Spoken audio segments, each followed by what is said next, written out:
She ran from the altar, but fate led her to true love. Emma left a wedding built on fear and rebuilt her life with courage, dignity, and love. This emotional story of transformation, romance, and resilience will keep you hooked from beginning to end. Get ready for a deeply moving tale created for women who believe in inner strength. Subscribe and hit the bell so you never miss a story like this again. The hall was packed.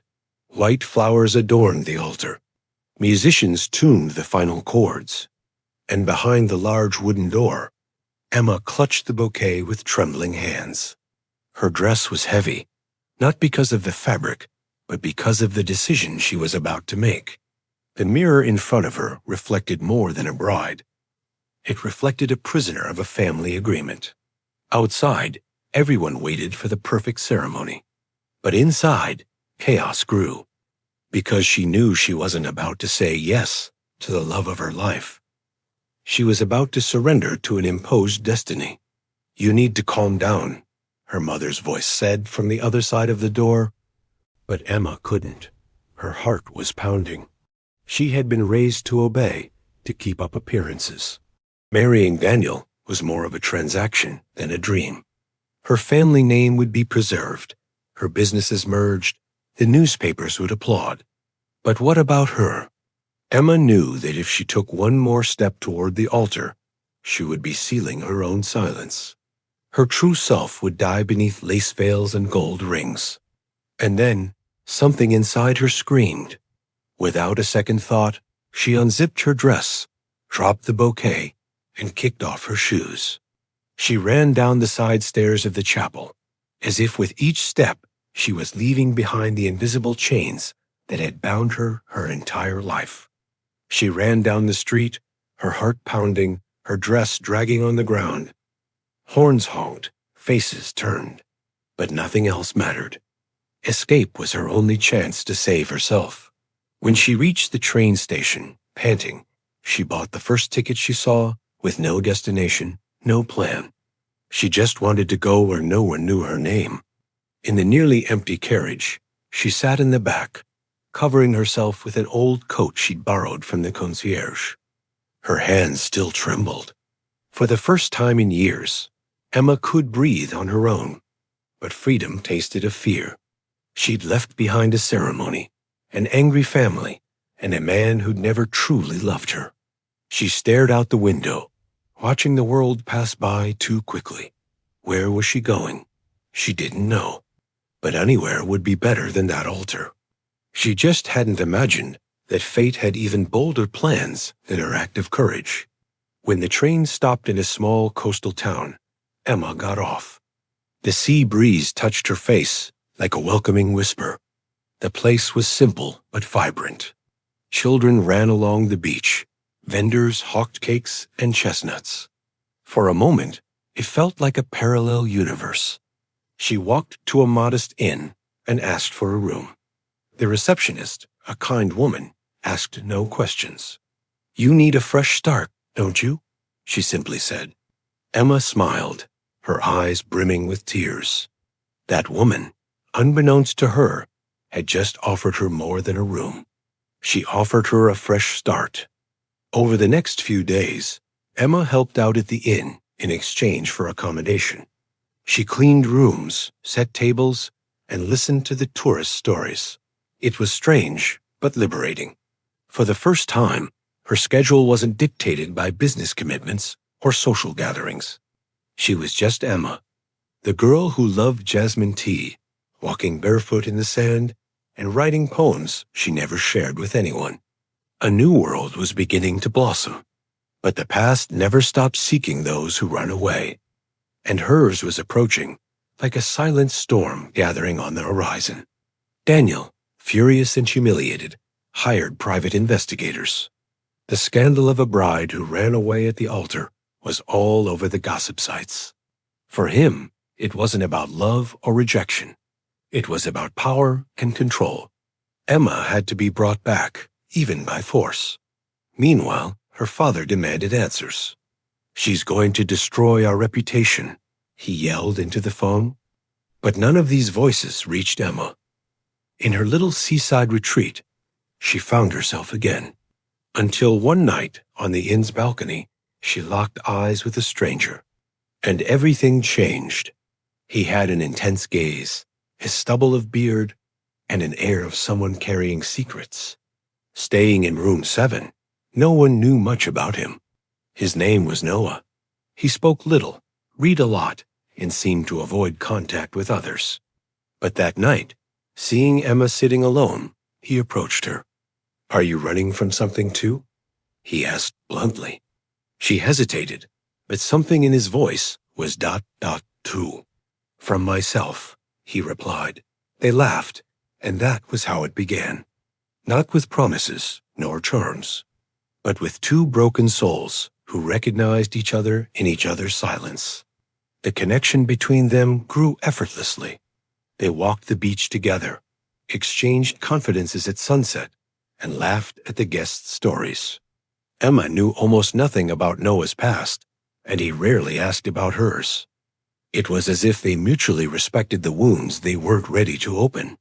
But behind their tender gazes, they both knew their time was borrowed. The past, sooner or later, would knock on the door. And when it did, Emma would have to choose between continuing to hide ... or facing it all for something that finally made sense. The next morning, while serving coffee on the inn's porch, Emma heard a luxury car pull up. A man in a suit got out, looking around with a cold, determined expression. It was the family lawyer. Shock coursed through her. There was no denying it. They'd found her. Emma ran to the back, her heart pounding. Noah saw her pass and followed. "Who is he?" she asked. "They found me. They've come to take me back," she said, her voice breaking. Noah clenched his fists. "You're not going anywhere you don't want to." The lawyer was blunt. "If you don't come back, there will be consequences. Your father demands your presence. The press is destroying the family's image." Emma, her hands trembling, responded with surprising calm. "You've always cared more about your image than about me." He gave her a menacing look. "Are you sure you want to go down this road?" But before Emma could respond, Noah appeared at her side. "She's not alone." Tension hung in the air. The lawyer simply left a card. "You know where to find me, but don't be long." And he left without another word. That night, Emma barely slept. She was tired of running, but she also didn't want to return to the gilded prison that awaited her. In the silence of the room, she heard a soft knock on the door. It was Noah. He came in and sat beside her. Staying here might not be safe for long. Emma knew this. "What if we left?" he suggested. "Far away, somewhere they can't find you." She looked into his eyes. "Would you do that for me?" Noah took a deep breath. "I would do that with you, because you reminded me what it means to live." And in that moment, a decision was made. Before dawn, they packed a few things into a backpack and set off. Noah knew less traveled roads, small villages, where no one asked questions. As they traveled, Emma learned more about him. He was a former military man, retired after a traumatic event he preferred not to discuss. He had chosen anonymity as a way of healing. "And now you're hiding too?" she joked one night. Noah smirked. "Now I'm finding myself." The road took them to new places, but what grew between them was increasingly familiar and intense. They settled in a modest cabin in the countryside, surrounded by mountains and silence. There, the days passed calmly. Emma wrote, Noah renovated the house. The nights were filled with deep conversations, spontaneous laughter, and glances that needed no words. But happiness was shadowed by the shadow of the past. Emma knew she couldn't hide forever. And then one day, while going to the nearby town to buy groceries, she saw her own image plastered across a tabloid magazine at the grocery checkout. Runaway heiress? Betrayal? Or madness? Her world shook. Emma ran into the cabin, throwing the magazine on the table. "They won't stop," she said, her eyes brimming with tears. Noah read the headline silently. Maybe it's time to face them. She shook her head. What if they hurt you? What if they destroy what we've built here? Noah stepped closer. You're not the same woman who fled that altar. You have a voice, courage, and if we have to fight, we'll fight together. Emma hugged him tightly. For the first time, she felt truly protected. But deep down she knew a war was about to begin, and there would be no escape. They decided to return to the city, but on their own terms. Emma prepared a speech, hired an independent publicist, and planned an exclusive national interview. If they're going to talk about me, let them hear the truth from my lips, she said firmly. Noah supported her every step of the way. On the big day, she wore a simple navy blue dress. Her face was serene, but her eyes held fire. When the interview began, millions watched in silence. And there, before cameras and microphones, Emma told her story. For the first time, without censorship. She spoke about her arranged marriage, her family's emotional blackmail, her fear of losing her identity. He spoke about his escape, his days working anonymously, and finding refuge in a forgotten cabin. I didn't run away from a fiancé. I ran away from a system that tries to imprison women behind smiles and rings. Today, I choose to live. The studio was silent. And then, like a wave, the networks exploded. Supportive hashtags, testimonials from other women, glowing headlines. Emma was no longer the runaway bride. She was a voice, a revolution. The interview had worldwide repercussions. Emma received invitations to lectures, programs, and social campaigns, but she turned them all down. For now, she simply wanted to live in peace. However, it wasn't long before her father appeared, this time with a different attitude. You embarrassed us, yes, but you also proved you're stronger than we imagined. Emma stared at him, fearless. Now you finally see me? He sighed. I still don't understand you, but I'm starting to respect you. It was the most she could expect from him. And for the first time, she didn't need more than that. Over time, Emma and Noah decided to return to the seaside town where it all began. They bought the inn where they met and transformed it into a shelter for women trying to start over. There, stories similar to hers intersected. Tears turned to strength. Fear turned to future. The love between Emma and Noah matured amid the simplicity of the life they chose.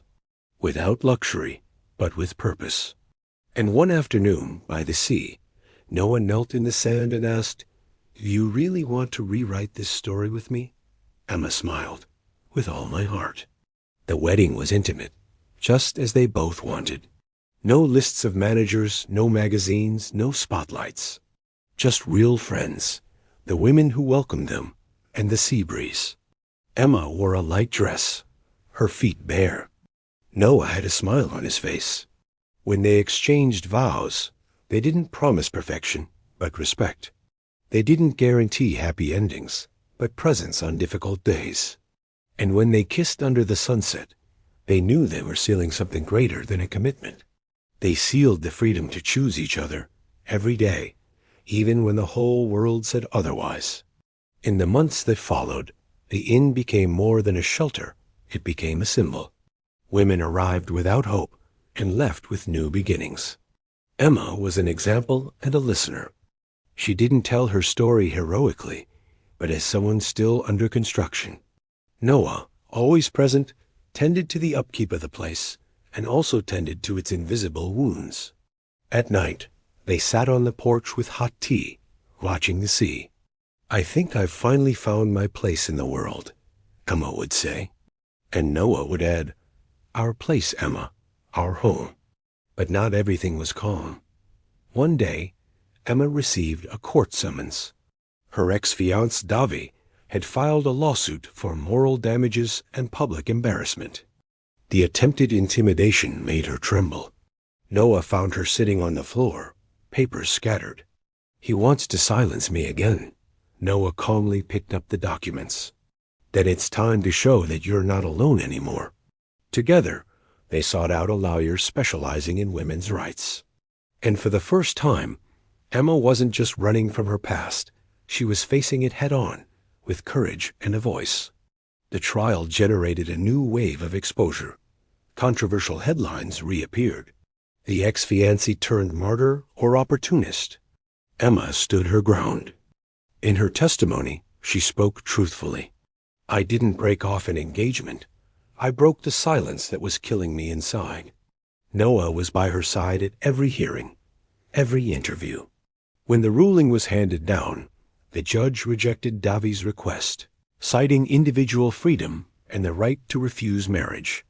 It was more than a legal victory. It was a moral victory. Emma smiled upon hearing the ruling. For the first time, he felt truly free. After the trial, the guest house received more support. NGOs, social projects, and volunteers wanted to join the mission. Emma became a quiet but powerful figure. She received a special invitation to speak at an international conference on women's empowerment. Initially hesitant, Noah encouraged her. Your story could be the spark others need. The audience gave a standing ovation, and through tears and gratitude, a woman in the back shouted, "Thank you for not keeping quiet." Emma returned from that event certain she was no longer just a survivor. She was a bridge. On her return, she received unexpected news. She was pregnant. The discovery caught her off guard, and at the same time fulfilled something within her. Noah was silent for a moment when she told him, his look of surprise, then emotion. We're going to bring a new story into the world, he said, kissing her belly. The inn celebrated with her. Pedro, the son of a longtime guest, painted a picture with the caption, "The baby who will be born in the bravest place in the world." Amma taped the drawing to the bedroom wall. Life never ceased to amaze her. Pregnancy brought new fears. Emma relived childhood traumas, memories of her submissive mother, and the muffled screams of the walls of the house where she grew up. Sometimes she woke at night, frightened, imagining she wouldn't know how to raise a child without repeating past mistakes. Noah, patient, welcomed her. You are not your mother. And this baby will be loved from the first second. Together, they attended couples therapy, carefully prepared the room, and talked with other women at the inn about real motherhood, with pain, with doubts, but also with beauty and surrender. When her water broke, Emma was organizing an art workshop for sheltered teens. The team rushed, Noah nearly tripping as he rushed into the car. Hours dragged by at the hospital. Emma cried, screamed, laughed between contractions. When she finally heard her daughter's cry, everything around her seemed to go silent. She's beautiful, Noah whispered, holding the baby with trembling hands. Emma, exhausted, smiled. She be called Aurora, like a new beginning, like the light after the darkest night, like everything they now represented. The girl born from the courage to not give up. Aurora brought new energy to the inn. The guests helped care for her, sang lullabies, and competed to see who could rock the baby best. It was as if the child symbolized a collective rebirth. Emma began handwriting a diary for her daughter, recounting details of her origins. You were born from the improbable. You grew from the impossible. And you blossomed because your mother was afraid, but she never let fear decide for her. Noah read each passage with tears in his eyes. With each page, Emma made it clear this little girl would have a story free to write for herself. A few years passed. Aurora grew up smart, talkative, full of questions. One day, she pointed to a photo of Emma in an old article, dressed as a bride. "Mommy, why did you look sad in that pretty dress?" Emma bent down to her daughter's level. "Because I was dressing for a day that wasn't mine." Aurora thought for a moment. "And now you're happy?" Emma smiled and hugged her daughter tightly. "Now I'm exactly where I'm supposed to be." That's what she wanted Aurora to understand, that happiness isn't what's expected of us, but what we choose to live. For Aurora's 5th birthday, the inn hosted a themed party. Stories that became courage. Each guest shared a story from their own life. Aurora, in her innocence, said into the microphone, "My mommy is a hero because she ran away to find true love." Everyone applauded. Emma cried. And there, in that backyard filled with simple lights and genuine hugs, I knew I no longer needed to prove anything to anyone. The love I built with Noah, the family they created, the mission they embraced, all of this was born from the courage to say no, to finally say yes to my own life. The years passed, with new stories being written daily at the inn. Emma and Noah welcomed women from all over, with different wounds and the same thirst for dignity. Some newspapers sought them out again, interested in the altar escapee who became a symbol of empowerment. Emma declined most interviews, not out of fear, but because her priority was now the present. I don't want to be remembered for the escape, but for what I built after it. Aurora, now 7, told her schoolmates, "My mother mends broken hearts." One gray morning, Emma received an unexpected call. Her father, whom she hadn't heard from in over a decade, was hospitalized. He'd suffered a stroke and asked to see her. The news shook her certainties. "He didn't want me when I needed him most. Why should I go now?" Noah simply replied, "Because sometimes forgiveness is what frees us from what holds us most captive." Emma decided to go. The reunion was silent, tense. The man who had thrown her out of the house was now fragile, unrecognizable. He cried, and Emma, for the first time, didn't feel fear. She felt compassion. Sitting beside the bed, Emma listened to her father apologize with difficulty, words tangled with pain and regret. "You didn't deserve what I did. You were just a girl." Emma held her hand. "I survived. And I taught others to survive too." It wasn't an immediate forgiveness, but it was a start. When she left the hospital, the air felt lighter. Back at the inn, she hugged Aurora tightly and whispered, "You will never feel alone in the world." And in that moment, she realized, even the oldest wounds can heal, if we choose not to carry them forever. That same year, Emma was invited to receive an honor for her social work. It was an elegant ceremony, filled with dignitaries. She took the stage in a simple dress and a firm posture. "I dedicate this recognition to all the women who once believed they had no way out. You do. You are the way out." The audience rose to their feet in applause. Noah, overcome with emotion, held Aurora in his arms. "This is your mother," he said, pride in his eyes. More than an award, that moment sealed a journey. That of the girl who fled the altar and found a whole world waiting for her. The impact of the tribute doubled the number of guests at the inn. Emma and Noah expanded the facilities, opened new workshops, and created a microcredit fund to help women get back on their feet financially. Entrepreneurs, chefs, seamstresses, and drivers emerged. The inn became a bridge to other realities. Aurora followed everything closely, helped as much as she could, and told her friends that her home was made of hope. One afternoon she asked, "Mommy, are you going to write a book?" Emma laughed. "Maybe, but only if it has a happy ending. Like ours." Life, however, wasn't always smooth sailing. An anonymous complaint prompted an inspection of the inn. Unfounded accusations of wrongdoing frightened Emma. "They want to silence us," he murmured. Noah, with his usual calm, gathered documents, videos, and testimonies. The community responded. Former guests recorded supportive videos. Lawyers offered free help. And even Aurora wrote a letter with drawings explaining why the inn was important. When the case was dismissed due to lack of evidence, Emma wept. "We're not fragile anymore, Noah. We're a movement." Aurora turned 10 on a sunny morning. At school, her teacher asked each student to write an essay about the person they admired most. Aurora wrote about Emma. She described her strength, her gentleness, her secure embrace. She described how she transformed tears into courage. Her teacher was moved and asked permission to publish the text. Soon, the story went viral. People across the country learned about the inn and Emma's work. She received thousands of letters, gifts, and requests for help. "I don't know if I'm ready for all this," she confessed to Noah. He replied, "You were born ready. You just needed to remember." With this exposure came an invitation to make a documentary. Initially, Emma declined. "My story isn't cinematic." But Aurora insisted. Reluctantly, she accepted. Filming lasted months.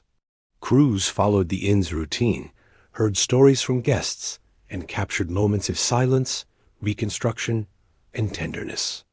When the documentary premiered at an international festival, it received a standing ovation. Emma cried upon hearing her story told by other voices. "I'm no longer a prisoner of my past. Now it's part of my strength." At the festival's closing ceremony, a young stranger approached Emma. "You don't know me, but your documentary saved me." She handed her a note and disappeared into the crowd. On the note was a sentence. "Today, for the first time in years, I didn't think about dying. Thank you." Emma closed her eyes, feeling a lump in her throat. Then she understood that everything, the escape, the fear, the pain, the new beginnings, had led to this exact moment. "It makes sense now," she told Noah. "That's why it all had to happen. So I wouldn't just save myself."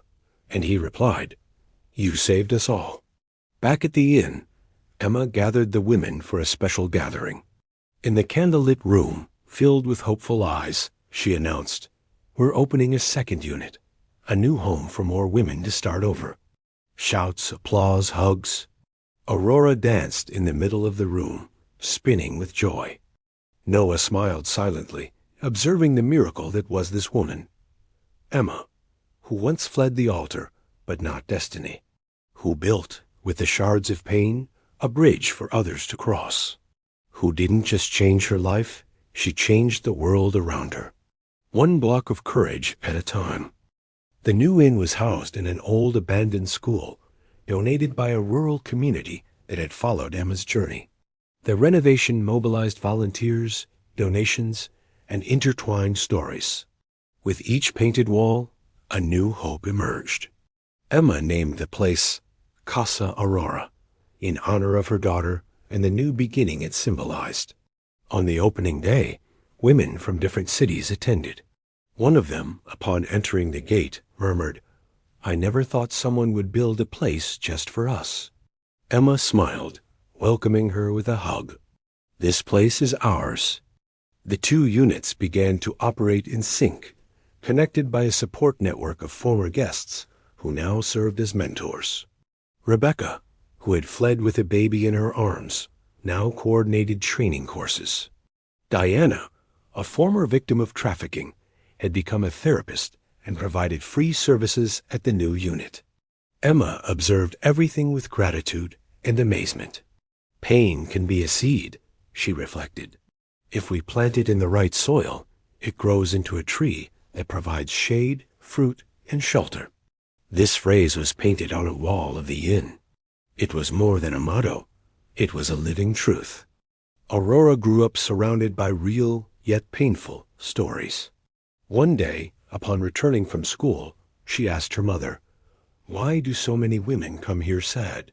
Emma sat beside her and answered honestly, "Because they've experienced things no one should have to experience." But here, they discover that sadness doesn't have to last forever. Aurora reflected for a few seconds before replying, "So we're like sunshine, right? Helping to clear the clouds from their sky?" Emma laughed and nodded. Yes, she thought. And even on cloudy days, they learned to be their own ray of light. Noah began giving lectures at universities, sharing the project's social impact. He became a reference in community rehabilitation and humane care. At one event, a student asked him how he had become this man. He replied without hesitation, "By loving a woman who taught me courage." Emma listened secretly from the back of the auditorium, overcome with emotion.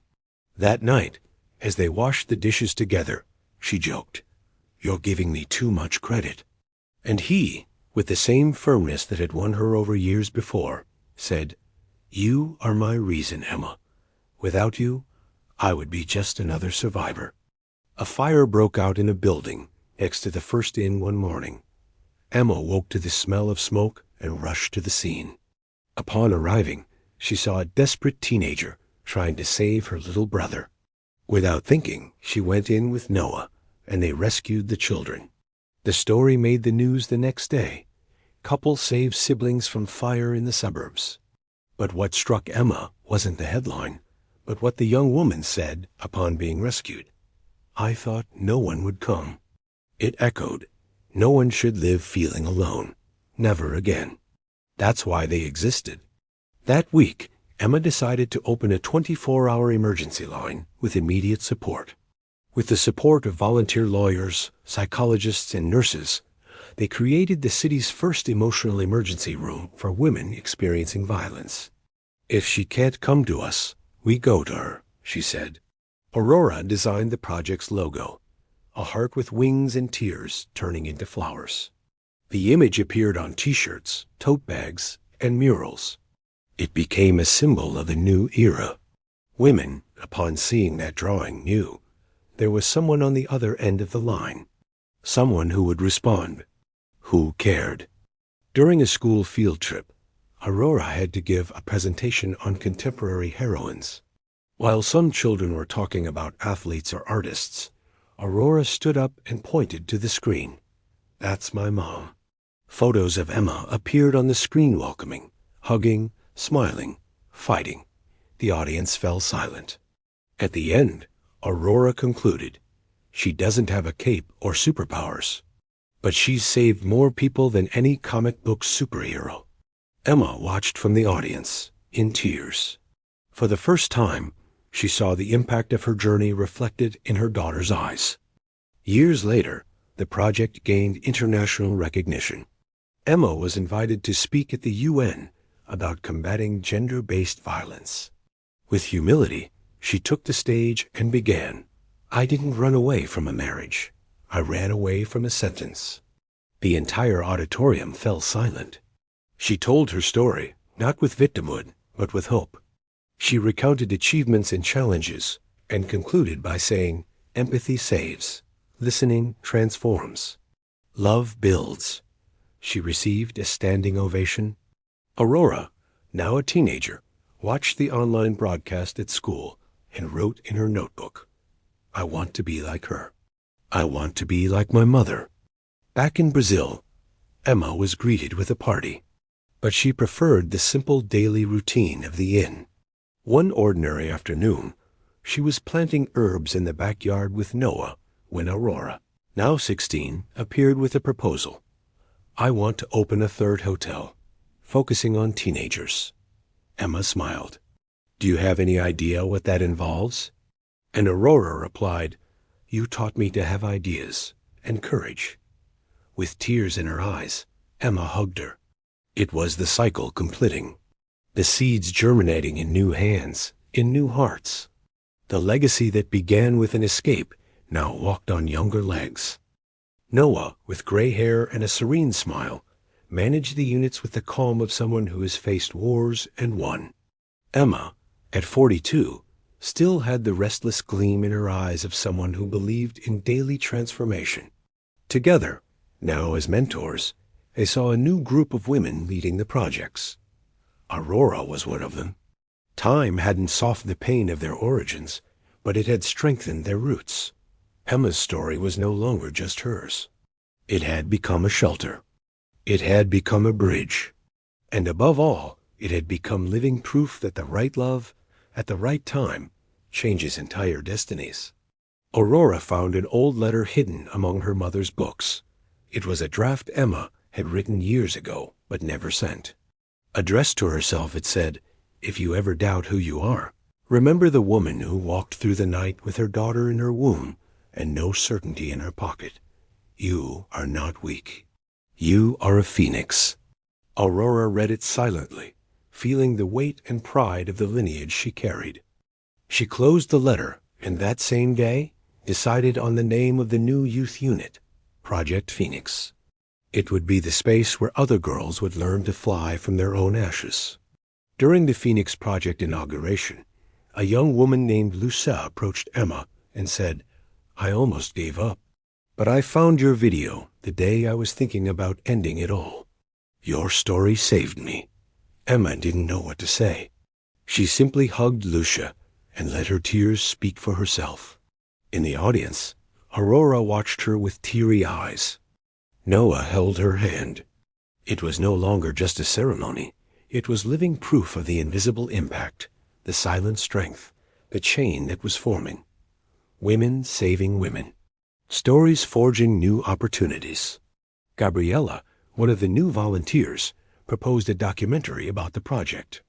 She spent months interviewing former guests, documenting new beginnings, scars, and overcoming challenges.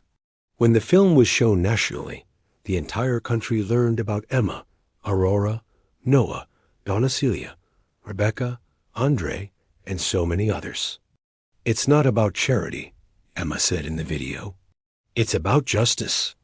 It's about building the world we wish we had when we needed it most." The impact was immediate. New donations, new volunteers, but above all, new women knocking on the door, believing they too could be reborn. An unexpected invitation arrived. Emma and Aurora were invited to a global conference in Oslo, Norway. Mother and daughter embarked together, experiencing days of wonder and achievement. At the presentation, Aurora spoke in fluent English. "My mother gave me life twice the first time, when she brought me into this world. The second time, when she taught me how to transform it." Emma watched with emotion. She thought about how it all began with a bouquet on the floor of a church, a desperate escape, and a suitcase filled with clothes and fear. And now they were there, in the world, at its center, making a difference. When they returned, they found Donacilia more fragile. Time was taking its toll with gentleness and firmness. Rebecca began visiting her more often, and Pedro, now a young university student, made a point of accompanying her. One day, sitting in the backyard, Donacilia said, "All this here was a dream I didn't even know I could dream. And today, it's real. And it's ours." Emma knelt before her mother. "None of this would be possible without you." And Celia replied, smiling, "You are the harvest of my seeds, and now I plant yours." Aurora listened and promised herself never to let this die. Time passed, the project grew. More than 2,000 women passed through the units. Some started their own businesses. Others returned to school. Many became leaders in their communities. Emma was nominated for national and international awards, but her greatest honor came from the letters left in the inn's gratitude boxes. Anonymous notes with phrases like, "Here I found my worth. You gave me wings. Today I can look at myself in the mirror." Each one was like a beacon lit on stormy nights, living proof that the impossible can be just the beginning. During an interview, Emma was asked if she forgave those who hurt her. She took a deep breath and replied, "I don't carry anger because it would keep me trapped in what hurt me. But I don't forget, because forgetting would be a betrayal of all those who still live through it. My answer isn't forgiveness. It's transformation. It's returning with love what I received in pain." The phrase went viral. It became a school mural, a survivor tattoo, a post caption. But for Emma, it was all truth. Pain shaped her, but it was love that built her. Noah was preparing a surprise. Together with Aurora and Pedro, he organized a surprise celebration for the 20th anniversary of the first shelter. Emma entered the room and found dozens of familiar faces. Women with children in their arms, others with diplomas, some with wrinkles and stories in their eyes. Rebecca, now a lawyer, spoke. "Emma didn't save women. She gave us back to ourselves." Aurora performed a song she composed. Pedro created a mural with photos of her journey. Noah raised a glass to a woman who transformed the world from the inside out. Emma wept. Speechless, only emotion. Aurora was accepted into a prestigious university abroad with a full scholarship. Emma was torn between pride and grief at leaving. As she said goodbye, she gave her daughter a necklace with the blue stone she had worn since her youth. "It's our amulet. It has protected me from so much. Now it's your turn." Aurora placed it around her neck and promised, "I will honor your every step and create my own." Emma watched her daughter board the plane with a heavy but firm heart. She knew she had raised a woman capable of flight and of returning, because strong roots sustain any flight. Donna Celia passed away on a peaceful morning in her sleep. The news was greeted with tears and prayers, but also with gratitude. During the wake, dozens of women showed up. "She welcomed me," they said. "She gave me tea, advice, a word." Emma hugged each one as if hugging her mother. When she buried Donna Celia, she silently promised, "I will never let your light go out." Days later, Aurora wrote from university, "Grandma has become a star, and now we have another light guiding our path." Her absence hurt, but it was also a reminder of the eternity of love well lived. Gabriel, a man Emma left at the altar, never reappeared. But in an interview years later, he was asked about that morning. "She did what she had to do," he replied, "and I learned more from her courage than from any success of my own." The statement surprised everyone. Emma read it silently and smiled. Sometimes, peace comes when we understand that not every mistake requires revenge. Some only ask for distance. Others teach us. Her and Gabriel's story had ended where it should, in the past. And there it would remain. Noah began writing a book about the inn's history. "I want future generations to know what happened here." Emma helped him revise, recalling names, dates, and episodes. Some pages were difficult. Others were a source of laughter. In the end, they dedicated the book to all those who survived, and those who didn't have left their mark. The book launch took place at the Mario de Andrade Library. Hundreds of copies were donated to public schools. The book's title? Place of Escape, House of Rebirth. A tribute to the point where it all began and transformed. Emma, now 50, was invited to participate in a documentary series about social leaders. She initially refused, but then she accepted on one condition. She wanted to show the women who came after her, "I don't want to be seen as a heroine. I want to be a bridge." In the documentary, she appears little, but she is seen smiling, listening, caring. The protagonist was Aurora, now 23, leading new fronts of action. The cycle was complete. Emma was a root, Aurora a flower, and together they became a forest. One sunny afternoon, Emma returned to the small village where it all began, the church where she had fled the altar. She sat in the back pew. The place was abandoned, but the memory was vivid. She touched the rough wood of the pew, closed her eyes, and whispered, "Thank you, not for having suffered, but for having chosen the difficult path and still not lost herself." As she left, she found a young woman crying on the steps. She sat beside her.